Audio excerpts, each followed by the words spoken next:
con này con thứ 3 rồi. Thả luôn đấy. Đâu. Đây.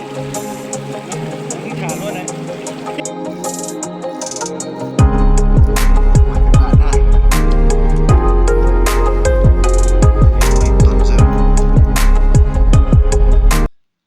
Đi ngủ 2 ngày trong rừng xem như nào, cho hai anh đằng sau mới này đi trải nghiệm. Tour du lịch 3 ngày 3 đêm trên rừng.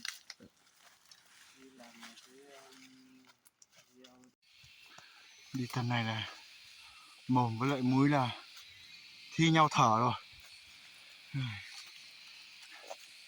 May mà đường nó không dốc cao lắm.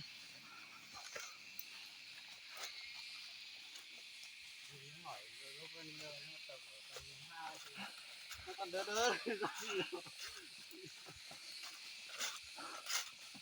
cao rồi, còn 600 mét nữa. Độ cao.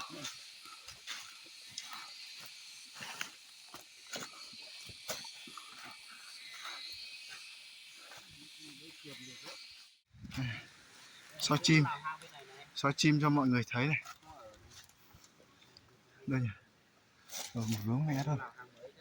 Trước đây nó cũng là một cái đây, một cái kia. Đây này. Con này nó quen làm ở đây rồi sao nhỉ? Mọi người có thấy không? Cái cánh xanh xanh đó kìa. Đuôi nó đấy. Cái đuôi xanh xanh. Đấy. Lấy cái que chọc cho nó bay ra không? Để cho khán giả nó nhìn thấy chứ. Đâu? Chặt cái que. Đây. Không có trò gì. Thôi kệ nó đi. Chọc cho mọi người thấy thì... Nó già tí. Xem nó ngọ ngoại à? Nhá, bay thì bắt nha.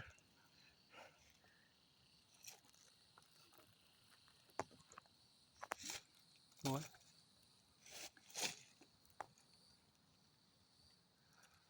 Xấu thế. Mời rồi. Ui, đâu tới. Nó tự đào hay là cái gì đó, nó đi làm. Cái này nó tự đào rồi. Nó tự đào đấy. Ôi, nó rút cánh ra rồi. Rút đuôi rồi. Quay vào. Xem nào, đây dài hơn. Ôi. Đã bảo ở nhà ăn vịt khoai không chịu, cứ thích đi vào rừng buôn ma túi cơ.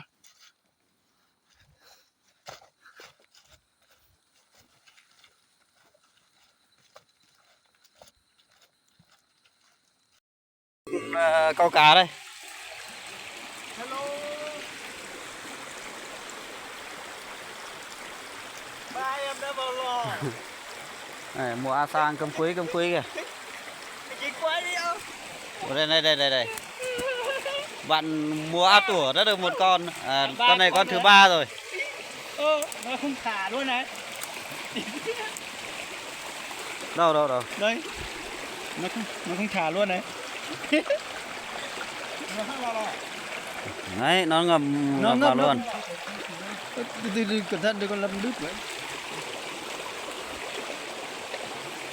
Được con này à? Được rồi. Đừng có ảnh hưởng tới của họ. Nó ra cái thú lô. Ăn được 3 con rồi.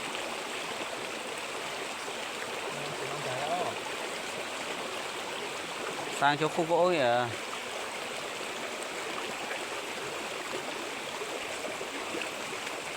Hết rồi chứ?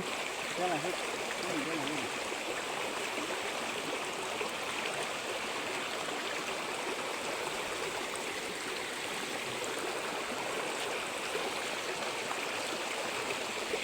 Rồi, anh... Con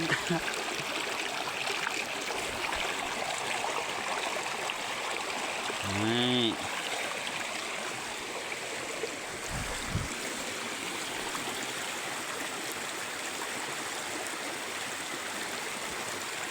Chết, có một là con này đây nút.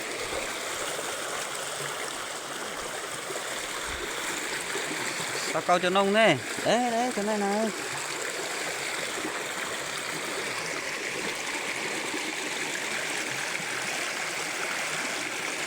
Ô, được một con à? Ờ. Đấy, được một con rồi.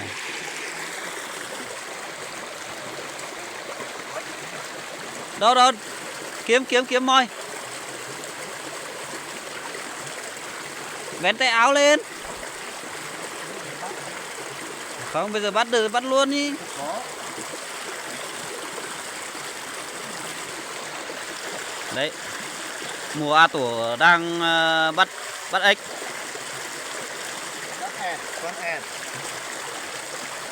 Không được à?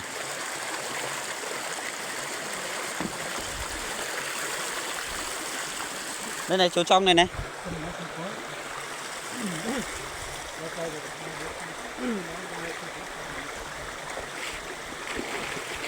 Ui. Đây là ếch với cá, còn đây là cái nguyên cá.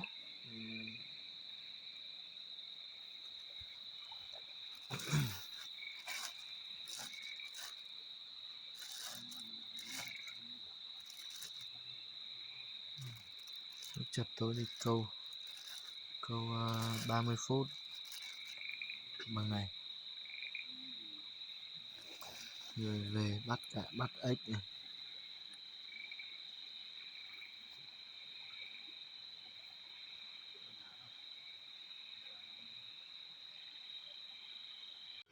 Ai da, mời các bạn ăn cá nhúi, ếch nhúi, ếch khe. Nào, mời các bạn nha. Những giấc ngủ của anh em ở trong rừng. Mát không anh Cay?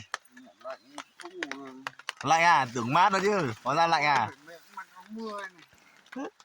Mặc áo mưa đi ngủ ấy.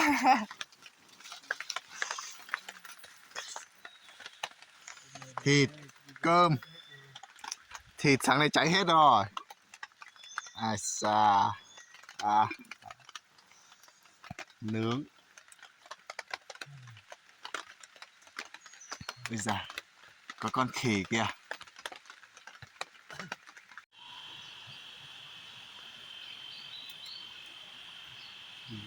Phong cách mùa A Sang.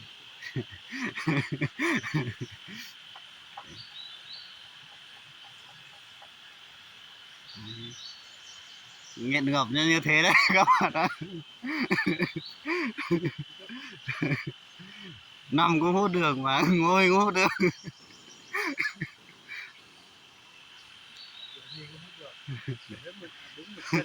Chổng mông cũng hút được.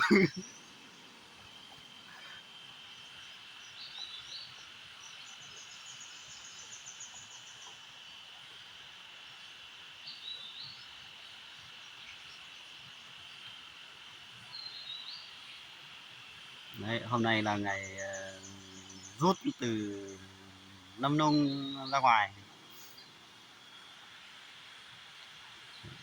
Sang nó đang vừa hút thuốc vừa suy nghĩ về tương lai.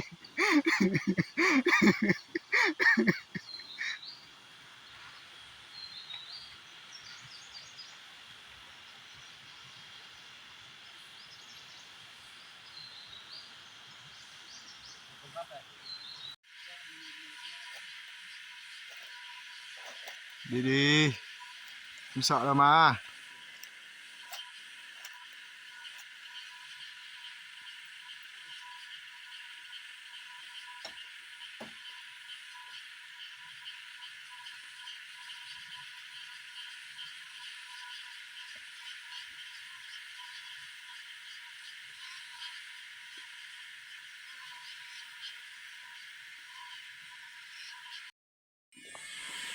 Thì quay sang nhá.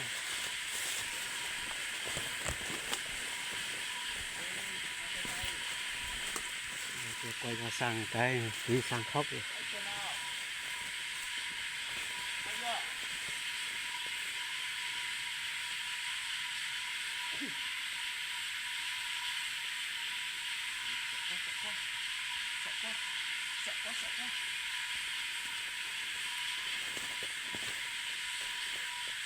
Sợ quá. Rồi xong. Qua rồi.